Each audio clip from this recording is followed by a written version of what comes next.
Boa noite a todos, né? Estamos aqui dando mais continuidade a mais uma live, falando sobre os efeitos aí desse momento de pandemia pro adoecimento, né? Pro adoecimento psíquico das pessoas. Então, assim, inicialmente eu queria agradecer, né, o convite para estar participando dessa live, né? As palestras presenciais elas foram todas canceladas, né, em função desse contexto, mas é importante que a gente mantenha um contato, né, um canal aberto aí para poder continuar falando, né, sobre o adoecimento psíquico, sobre os efeitos, né, desse momento de incerteza, de angústia, de medos, né. Eu estou vendo assim que tem várias pessoas aqui entrando. Obrigada, gente, que bom, né, ter vocês aqui, né, a gente vai ter bastante coisa para conversar hoje. Continuando, né, os agradecimentos, queria agradecer também ao Núcleo de Depressão da Ulisc, né, a qual eu faço parte. Queria agradecer minhas colegas Laís e Tatiara, que a gente vem assim num processo de interlocução assim bastante intenso, né, para poder pensar sobre esses efeitos do isolamento, o efeito dessa situação atual para o adoecimento e inclusive para a depressão, né? Então, assim, é bastante rico, é um momento em que a gente tem que conversar muito, discutir com os nossos pares, sim. E além disso, queria agradecer também todas as pessoas, né, que compartilharam durante a semana suas angústias, suas perguntas, para que a gente pudesse conversar. Bem, esqueci de me apresentar, vou me apresentar agora. Eu sou Etel Paul, sou psicóloga clínica, trabalho aqui na Ulisc, né, e sou coordenadora do Núcleo de Depressão da clínica. Bem, agradeço, né, já agradeci a vocês, a sua participação de todo mundo. Gente, é um monte de gente entrando, muito legal. Né? Que bom saber que as pessoas realmente estão interessadas e mobilizadas, né? De conversar e de pensar um pouquinho, né, sobre esse momento. Bem, nós estamos nos deparando com um momento único em nossas vidas, né? Eu acho que essa geração jamais viveu, né, uma situação como essa. Então a gente está em plena crise, né, uma crise sanitária, né, de escala mundial, que de alguma forma expõe, né, aqui no Brasil expõe uma crise política, uma crise social que já vinha em andamento, né, e deflagra de algum modo uma crise econômica, né, muito séria. As pessoas estão sentindo, e isso também as pessoas se sentem muito angustiadas, com muito medo desse contexto financeiro, isso é legítimo, mas tem uma outra crise, uma outra questão que eu acho importante, né, colocar aqui, que é o que a gente pode chamar de uma crise ética, moral, e eu diria assim também uma crise que a gente pode dizer humanitária. Né? Por que eu falo isso? Porque o que eu tenho acompanhado, né, na TV, nos jornais, né, quando eu vejo pessoas sendo enxotadas, né, dos transportes públicos porque estão sem a máscara ou porque tossiram dentro desses ambientes. Então, assim, quando eu vejo a prefeitura precisando cercear o espaço oficialmente, né? Porque as pessoas não conseguem se dar conta que o momento é crítico, que as pessoas precisam ficar em casa, que as pessoas precisam se cuidar, né? Então aí tem que vir uma autoridade maior ali e dizer vou trancar, você não vai, porque as pessoas não conseguem imaginar, né? Não conseguem se dar conta e perceber a gravidade do que nós estamos passando, né? Então, assim, são muitas mortes, né? Então, assim, as pessoas estão morrendo, as pessoas estão adoecendo, e não só adoecendo do Covid, né? Do vírus, estão adoecendo psiquicamente também, né? Com as angústias, com o medo, com as incertezas, com a falta de resposta. Quem está aí, quem deveria estar aí para nos acolher e nos dar uma certa amparo, né, que são as entidades públicas, há um descompasso, né, nessa área, né, e refletindo também na gente, nas pessoas diretamente envolvidas que estão aí, né? Então, eu acho que diante disso tudo, né, eu acho que de algum modo, mais cedo ou mais tarde, isso vai passar, né? Mas eu acho que tem algo aí que vai revelar, né? Nesse processo todo vai revelar muito de nós mesmos, né? Talvez pode revelar o que a gente tem de melhor e de pior. Então, eu acho que é um momento de reflexão. Bem, vamos às perguntas, né? Foram muitas perguntas que a gente recolheu ao longo da semana, né? Eu tentei separar em blocos porque tinham muitas perguntas repetidas, perguntas que tinham, né, a mesma temática, né? Então eu separei um primeiro bloco aqui para a gente falar um pouquinho, né, da depressão. Muitas perguntas sobre a depressão. A primeira que eu pensei em iniciar com essa questão sobre a pergunta é a seguinte: como diferenciar os sintomas depressivos dos impactos causados pelo atual cenário?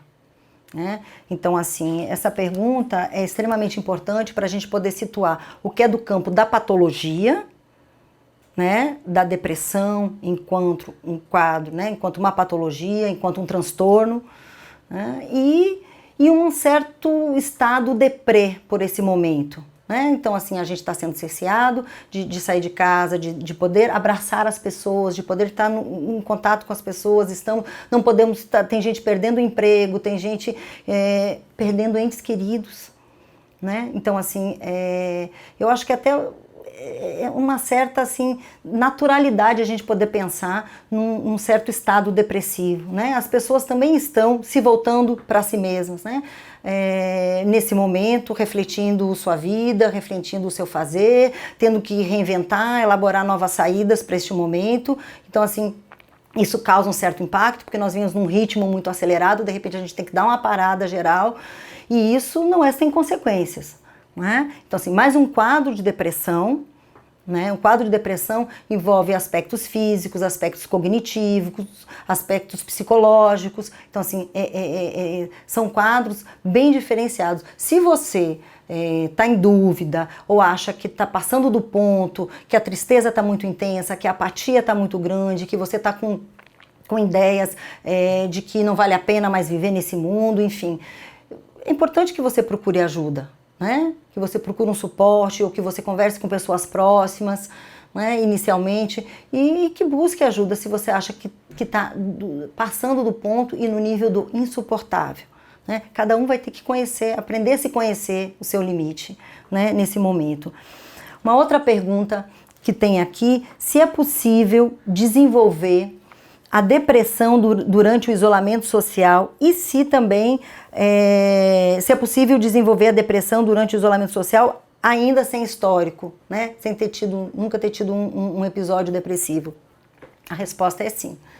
Né? A resposta é sim. As pessoas podem sim desenvolver, as pessoas vêm desenvolvendo quadros depressivos, né? Ou pessoas que já passaram por tratamento, elas podem estão tendo recaídas. Quem nunca teve nenhum quadro depressivo pode começar a apresentar uns primeiros sinais. Então, assim, é importante que a gente esteja atento a esses primeiros sinais. Eu sempre falo assim, estamos isolados, né, digamos assim, mas estamos isolados de corpos. A gente tem oportunidade, o virtual está aí, estamos fazendo uso desse virtual para estarmos juntos, né? As pessoas têm feito uso desse virtual, então assim, se eu estou me negando a isso, se eu não quero contato com ninguém, se está muito difícil, né, se está pesado demais, suportar a angústia, a incerteza, o medo, se você está naquele estado de apatia generalizada, que não tem forças para nada. Então, assim, é importante que você procure, né, que você procure ajuda. E isso é justificável aí, né? A gente pode pensar que nesses momentos muitas pessoas estão perdendo emprego, né? Muitas pessoas não estão podendo, tem familiares que estão adoecendo, que estão nas UTIs, e você não está podendo ter contato com seu familiar. você não está podendo dar um abraço, né, nessa pessoa querida. Então, a gente não sabe bem ao certo como isso vai chegar para cada um, né? As informações também, né? Esse excesso de notícias e de informações, como cada um está recebendo essas notícias, como cada um está conseguindo elaborar, porque eu acho que a gente está num momento de elaboração, né? Digamos assim, o instante de ver está aí, né? O vírus está aí, está contaminando, né, todo mundo, a gente não sabe como evitar isso, então assim, esse instante está aí. Agora a gente tem que entrar num outro momento, que é um momento de elaboração mesmo, de entender do que eu vou fazer, de como é que eu vou reorganizar minha vida, como é que eu vou reestruturar isso que está aí, né, como é que eu vou reestruturar o meu trabalho, como é que eu vou reestruturar a minha vida familiar, né, o meu estar com meus filhos, o cuidar da casa, o cuidar dos filhos, o trabalho, como é que eu vou cuidar da minha própria saúde nesse momento. Então, assim, as pessoas estão tendo que, né, descobrir, né, nesse processo longo de elaboração, o que fazer nesse momento, porque é uma situação assim bem extremamente atípica para a gente. Tem uma outra pergunta aqui também sobre a depressão que chegou, que é: o que caracteriza a depressão resistente e se uma segunda crise neste período já caracteriza, né? Então, assim, a depressão resistente, né, é um conceito, né, é um diagnóstico que vem da psiquiatria, tá? É um tipo de depressão maior em que o paciente não respondeu ainda, né, às medicações. Então, a gente diz que esse paciente ele é refratário, né? Ele não tem uma resposta eficaz. Então, assim, existe um primeiro aporte de tratamento, não há resposta, existe um segundo, né, nesse momento em que há uma segunda tentativa, né, com troca de medicação, esse paciente não responde ainda, então a gente já vai configurando que tem algo de uma refratariedade aí às medicações. E outras alternativas precisam ser outros investimentos precisam ser feitos para esse paciente, para que ele não caia nesse mar melancólico, né? E o risco de suicídio é muito grande. Então, assim, é preciso que a gente tenha um suporte, né, uma rede de apoio terapêutica, familiar grande, e que se pense em outras alternativas também, né, para o tratamento desse paciente. Bem, a outra pergunta: se uma segunda crise neste período já caracteriza? Bem, a gente tem que pensar, se você teve uma crise depressiva aos 20 anos, tratou essa crise, houve remissão total dos sintomas, e lá pelos 30 e poucos anos, 40, você tem uma nova crise, não caracteriza uma depressão resistente. Então, assim, a depressão resistente é o mesmo quadro que persiste, que insiste e que os indivíduos não estão tendo uma resposta eficaz ao tratamento medicamentoso. Tá certo? Vamos ver agora. Pronto, agora a gente está indo para um outro bloco. Eu denominei esse bloco de o que fazer. Né? São 3 perguntas que eu vou falar assim rapidamente.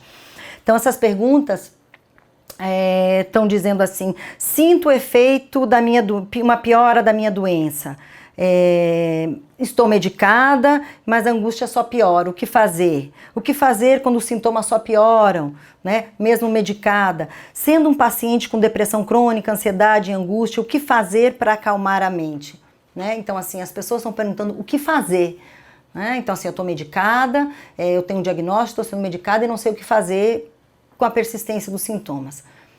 Primeiramente, a gente tem que pensar, né? É importante deixar claro que só a medicação ela não dá conta, né? O campo da saúde mental é um campo que ele não é causa e efeito, tomar uma medicação resolve isso. Ele tem outros caminhos, né, que a gente pode dizer que esses outros caminhos é a subjetividade de cada um. Então, assim, as pessoas não têm a mesma resposta, né? Então, assim, é importante que você busque um suporte terapêutico também, né, para poder entender, elaborar, pensar por que esses sintomas, mesmo medicada, o que esses sintomas que persistem estão dizendo do meu adoecimento, né? Esse sintoma está querendo dizer alguma coisa, esse sintoma que insiste, que faz sofrer, o que isso está falando de mim, né? Do meu adoecimento, né? Uma outra coisa importante também é falar que a gente não tem o que fazer, não existe uma receita, né? Não existe um livrinho que diga faça isso, faça aquilo. Se vocês entrarem no Google, tem um monte de coisa o que fazer. Vai malhar, vai meditar, vai assistir filme, as séries são ótimas, tem séries que tem 6 temporadas, se envolva nessas séries que você vai esquecer. Não funciona. Pode funcionar para uns, não funciona para outros, né? Então, assim, é importante que a gente não perca de vista o que é de singular de cada um, né? O que cada um pode também falar do seu desejo e bancar do seu desejo. Porque isso é importante. A gente está num momento, né?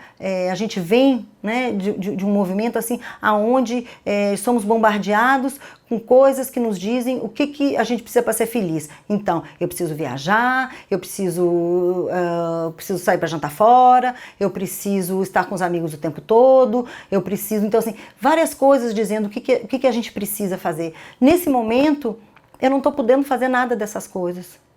Eu estou tendo que me deparar comigo mesmo, né? O que eu faço comigo?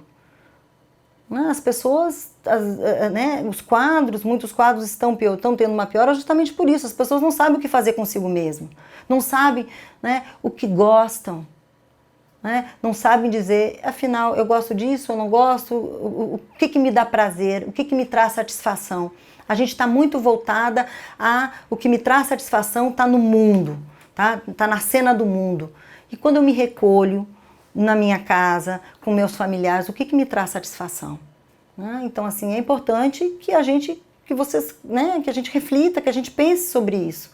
E cada um vai ter que arrumar a sua forma. Uns é cozinhando, outros é malhando, assistindo tudo que é vídeo de meditação, de malhação, outros é estudando, assistindo as lives, se informando, enfim, vão ter que encontrar, né, um formato. E se mesmo assim não consegue, procure ajuda.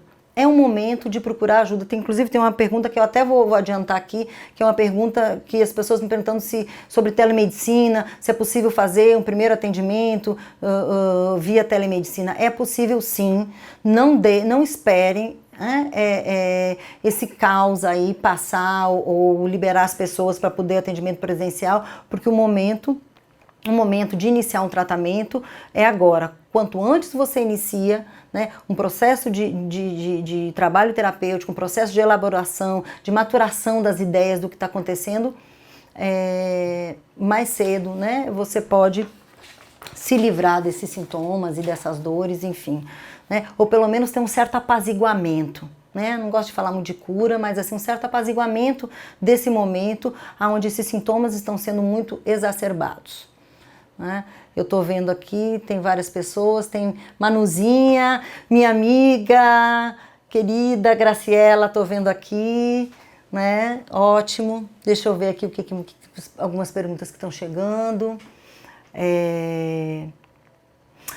Tem uma Ana Cristina Dantas, né? Tá falando aqui que ela foi liberada em dezembro passado com esta pandemia. Voltei à crise, foi liberada do tratamento, recebeu alta do tratamento, estou entendendo isso, né? Enfim, é o que eu vinha falando já, né? As pessoas que de repente estavam bem, já receberam alta do tratamento, nesse momento é legítimo, né, de alguma forma, que alguns sintomas retornem.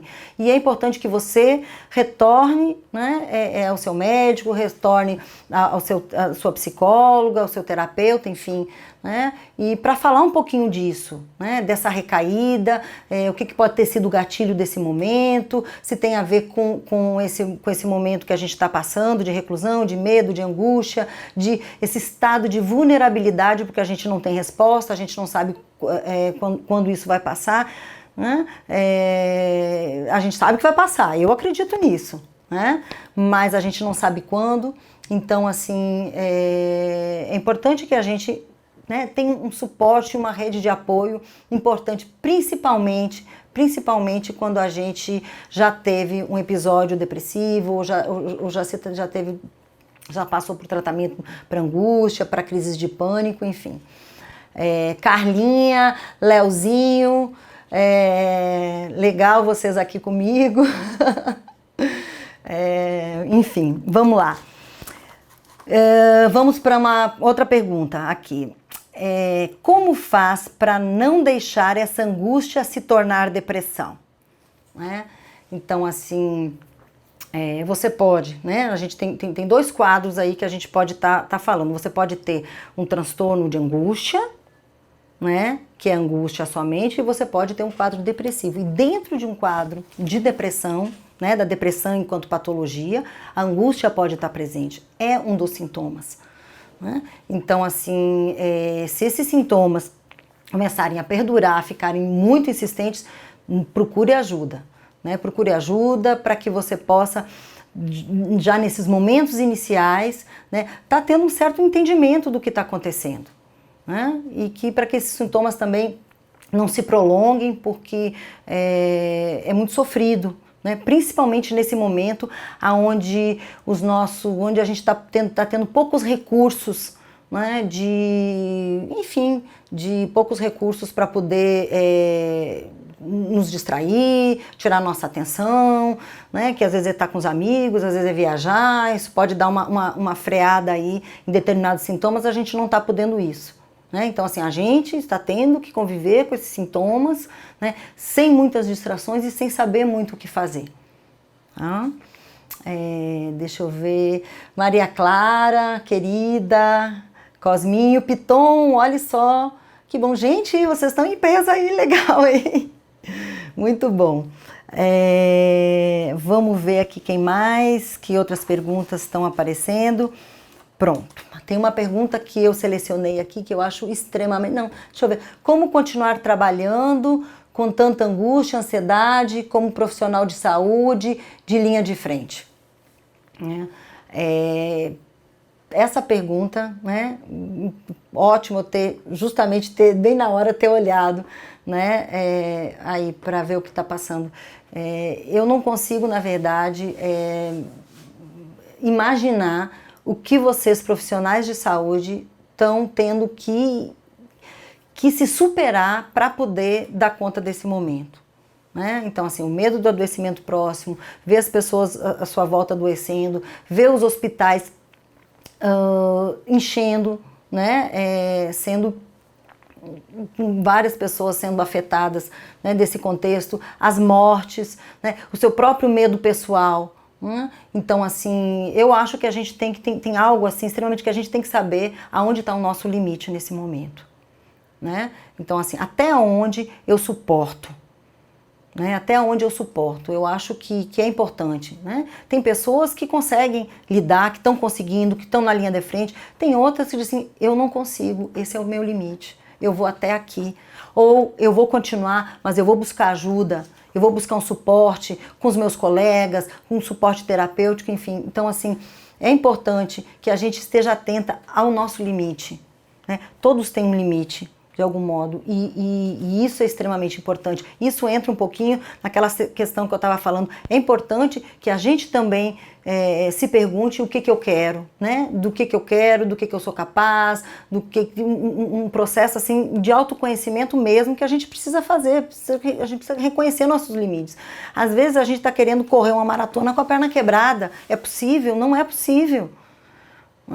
Então, assim, depois, no final da maratona, você não vai conseguir nem operar a perna porque o osso está todo estilhaçado. Então, assim, é importante que a gente possa perceber aonde está a minha fragilidade, aonde está a minha dificuldade. Né? Se você tem suporte terapêutico, poder estar levando, né, para o seu psicólogo, para o seu terapeuta, para poder elaborar, né, essa dor, essa angústia, esse medo. Eu falo assim, nós estamos num momento de novas descobertas, estamos num momento de elaborar o que está acontecendo, né? Estamos num momento de tentar compreender algo, mas tem algo que sempre vai escapar, né? Tem algo que escapa ao sentido do que está acontecendo, que não, e a gente fica muitas vezes sem respostas, né? O ficar sem respostas faz parte da vida. né? De alguma forma, a gente vem num mundo onde se busca a resposta para tudo. Se quer um livrinho, se quer algo que diga como eu devo agir, como eu devo fazer o tempo todo, né? Mas mesmo assim, mesmo que se produza isso tudo, ainda algo escapa, né? Porque aí a gente entra no campo da subjetividade e isso tem que ser tratado de uma outra forma, num outro espaço, no espaço da fala. É nesse espaço que a gente tem que apostar que alguma coisa, algo aí do individual, do singular, pode ser mudado, né? Tem uma outra pergunta aqui. O que fazer para sair da ansiedade? Às vezes tomo um calmante porque sinto a necessidade de sair. Gente, essa pergunta assim me fisgou de alguma forma, né? Porque, né, me fez pensar na questão, e para trazer um alerta para vocês da questão da automedicação, né? Então, assim, as pessoas, por exemplo, tem pessoas que já se trataram para algum quadro de ansiedade, ou tem as medicações em casa, tem um amigo, ou a mãe, ou o irmão, eu tenho um Rivotril, eu tenho uma outra medicação aqui, outra ali, vou tomar porque eu não estou bem. Gente, não faça isso. Se você chega a um ponto aonde a sua angústia, né, ou a sua tristeza, o seu mal-estar está ultrapassando o limite do suportável, não busque na gaveta da mamãe ou do companheiro ou de quem quer que seja um remédio para isso.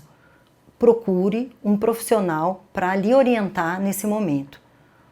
Então, assim, eu acho que esse é um alerta importante, porque as pessoas podem começar a usar de uma forma muito indiscriminada e isso não trata, isso não é tratamento. Quando a gente investe num tratamento psiquiátrico, um tratamento psicológico, né? Então, assim, isso você tem um tempo no tratamento, né? Você tem um tempo, você precisa ser acompanhado, você pode receber a alta, a diminuição das medicações, o tratamento psicológico precisa persistir aí durante um bom tempo, né? Então, assim, é preciso que a gente tenha um pouco de paciência com os nossos sintomas, né? E que a gente procure o canal, a via que realmente vai me trazer benefícios. Porque essas outras vias, elas não funcionam, elas não têm um efeito e, na verdade, podem até estar exacerbando, né? E dificultando. Deixa eu ver se tem mais uma pergunta aqui do pessoal. Ó, Joelma ali. Oi, Joelma. Legal, vamos ver quem mais aqui, que outra pergunta tem. Pronto, deixa eu ver aqui. Agora uma outra pergunta. Ótimo. Tenho a sensação que nunca vou sair disso. Estou muito insegura. Então, assim, é legítimo esse sentimento de insegurança, esse sentimento de impotência, esse sentimento de vulnerabilidade, né? Mas assim, ó, nós vamos sair disso, né? Mais cedo ou mais tarde, vamos sair disso. Né? A gente precisa, na verdade, aprender a lidar com essa certa impotência diante desse momento, né? Lidar com a nossa impotência e lidar com esse momento de incerteza. Então, assim, isso é um aprendizado. Eu acho que nesse momento, esse é um momento de aprendizado e de descobertas. Mas esses aprendizados, eles só vão ser efetivados, né, no só depois. Né? É no só depois que a gente vai conseguir perceber o que a gente aprendeu efetivamente desse momento que nós estamos vivendo. Né? Então, assim, a gente já vai estar no momento já de terminar, já estão me sinalizando aqui. Gente, muito obrigada pela participação de vocês, né? Foi muito bom estar aqui conversando, enfim, refletindo. Eu não trouxe muitas respostas, talvez as pessoas fiquem um pouco frustradas, mas a frustração faz parte, né? A gente está aqui, eu como vocês também tô aprendendo a lidar com esse momento e me reinventando, né? E eu acho que é esse o caminho, né? Essa aposta de fazer novas descobertas e suportar esse momento de angústia. Né, gente, muito obrigada por vocês estarem aqui comigo, Carlinha, Graciela, Cris, Ana Cláudia, né? Tchau, tchau, gente. Obrigada e até a próxima. Belinha, ó, minha filha. Márcio, obrigada pela participação. Gente, tchau.